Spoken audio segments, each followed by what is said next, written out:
Discovered a mistake on your tax return after you already filed? Don't worry, the IRS has a process for that.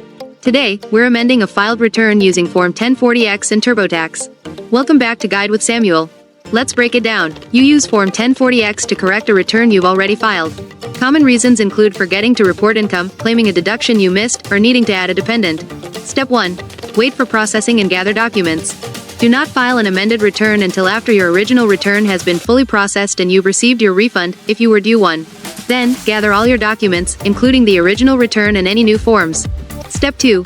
Use TurboTax to prepare the amendment. In TurboTax, you don't start over. Look for Amend a Return or File an Amended Return in the menu. TurboTax will pull data from your original return and guide you through the changes. It will generate the 1040X form for you. And that leads to my crucial pro tip: e-file your amendment if possible. The IRS now accepts e-filed amended returns for many situations, which is much faster than mailing paper. If e-file is an option in TurboTax, use it. If not, you'll need to print the completed 1040X and mail it to the IRS. So, just like that, you can correct your tax records with confidence. Amending a return goes a long way in maintaining your tax compliance and peace of mind. Now I'm curious, what's the most common reason you've had to amend a return? A missed form? A changed filing status? Let me know your thoughts down in the comments, and subscribe for more clear-cut guides like this one. Thanks for watching. I'm Samuel, and I'll see you in the next video.